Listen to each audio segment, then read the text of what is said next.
ಜಯಂತಿಯನ್ನು ಆಚರಿಸ್ತಾ ಇದ್ದಾರೆ.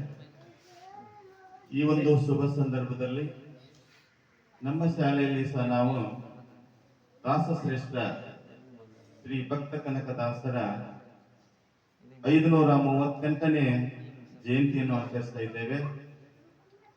ನಮ್ಮ ಶಾಲೆಯಲ್ಲಿ ನಾವು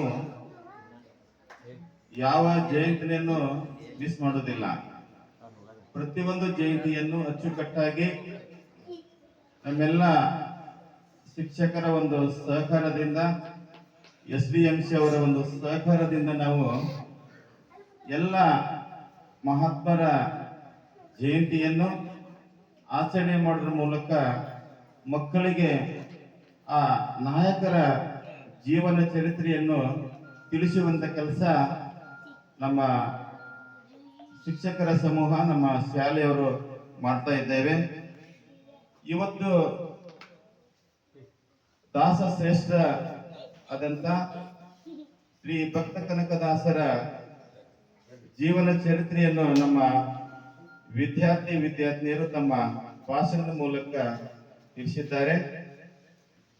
ಇವರು ಕುಲ, ಜಾತಿ, ಮತಗಳ ತಾರತಮ್ಯವನ್ನು ವಿರೋಧ ಮಾಡಿ ಸಮಾನತೆಯ ಸಂದೇಶವನ್ನು ನೀಡಿದಂತ ಒಬ್ಬ ಮಹಾನ್ ಸಂತ ಅಂತ ನಾವು ಹೇಳ್ಬೋದು.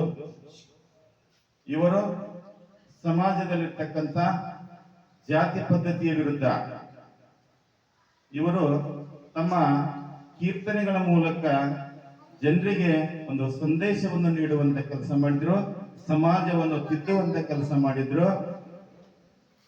ಇವರು ಹಲವಾರು ಪವಾಡಗಳನ್ನು ಮಾಡಿದ್ದಾರೆ. ಒಂದ್ ದಿವಸ ಇವರು ಉಡುಪಿಯ ಶ್ರೀಕೃಷ್ಣನ ಪರಮ ಭಕ್ತರಾಗಿದ್ರು. ಆ ಉಡುಪಿ ಕೃಷ್ಣನ ದರ್ಶನ ಪಡಿಬೇಕಂತ ಹೇಳಿ ಉಡುಪಿಗೆ ಹೋಗ್ತಾರೆ.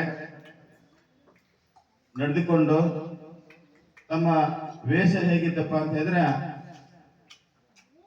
ಮೈ ಮೇಲೆ ಸ್ವಲ್ಪ ಬಟ್ಟೆ ಹಾಕೊಂಡು, ತಮ್ಮ ಹೆಗಲ ಮೇಲೆ ಒಂದು ಕಂಬಳಿಯನ್ನು ಹೊತ್ಕೊಂಡು, ಕೊಳ್ಳಲ್ಲಿ ಒಂದು ವೀಣೆಯನ್ನು ಹಾಕೊಂಡು ಇವರು ಎಲ್ಲಿ ಹೋಗ್ತಾರಪ್ಪ ಅಂದ್ರ ಉಡುಪಿ ಶ್ರೀಕೃಷ್ಣ ಮಠಕ್ಕೆ ಹೋಗ್ತಾರೆ. ಕೃಷ್ಣನ ದರ್ಶನ ಪಡ್ಲಿಕ್ಕೆ ಹೋಗ್ತಾರೆ. ಅಲ್ಲಿನ ಜನರು ಅಂದ್ರೆ ಆ ಮಠದಲ್ಲಿ ಇರ್ತಕ್ಕಂಥ ಅರ್ಚಕರು ಇವರಿಗೆ ಆ ಗುಡಿ ಒಳಗೆ ಪ್ರವೇಶ ಮಾಡಲಿಕ್ಕೆ ಅವಕಾಶ ಕೊಡುವುದಿಲ್ಲ. ಇವನೊಬ್ಬ ಇವ್ ಹುಚ್ಚು ಬಂದಾನು, ಇವನ ವೇಷನ ಹಂಗೆ ಇತ್ತು, ಇವ್ ಎಲ್ಲಿಂದ ಬಂದಾನು ಅಂತ ಹೇಳಿ ಈ ಗುಡಿ ಒಳಗೆ ಇವರಿಗೆ ಅವಕಾಶ ಏನ್ ಮಾಡುದಿಲ್ಲ, ಕೊಡ್ಲಿಲ್ಲ. ಏನ್ ಮಾಡ್ತಾರಪ್ಪ, ಗುಡಿ ಹಿಂದೆ ಹೋಗಿ ಆ ಕೃಷ್ಣನಲ್ಲಿ ಒಂದು ಪ್ರಾರ್ಥನೆ ಮಾಡ್ತಾರೆ. ನೋಡಪ್ಪ, ನಿನ್ನ ದರ್ಶನಕ್ಕೆ ನಾನು ಬಂದಿದ್ದೇನೆ, ನಿನ್ನ ದರ್ಶನ ಆಗ್ಲಿಲ್ಲ ಅಂತ ಹೇಳಿ ಆ ಗೋಡೆಯ ಮುಂದೆ ನಿಂತ್ಕೊಂಡು ಪ್ರಾರ್ಥನೆ ಮಾಡಿದಾಗ ಆ ಕೃಷ್ಣನ ಮುಖ ಅವನಿಗೆ ಕಾಣ್ತದೆ.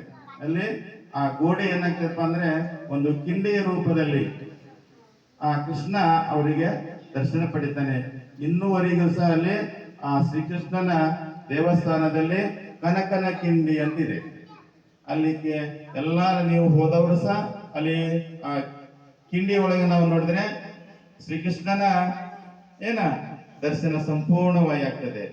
ಅಂತ ಒಬ್ಬ ಮಹಾನ್ ಪುರುಷ, ಪವಾಡ ಪುರುಷ ಆದಂತ ಶ್ರೀ ಭಕ್ತ ಕನಕದಾಸರ ಆದರ್ಶವನ್ನು ನಾವೆಲ್ಲರೂ ನಮ್ಮ ನಿತ್ಯ ಜೀವನದಲ್ಲಿ ಪಾಲಿಸಿಕೊಂಡು ನಮ್ಮ ಜೀವನವನ್ನು ಸಾರ್ಥಕ ಮಾಡಿಕೊಳ್ಳುವಂತ ವಿಚಾರವನ್ನು ತಿಳಿಸುತ್ತಾ ಮಾತಾಡಲಿಕ್ಕೆ ಅವಕಾಶ ಕೊಟ್ಟಂತ ಎಲ್ಲರಿಗೆ ವಂದಿಸುತ್ತಾ ನಾನು ಎರಡು ಮಾತು ಮುಗಿಸ್ತೇನೆ. ಜೈ ಹಿಂದ್, ಜೈ ಕರ್ನಾಟಕ.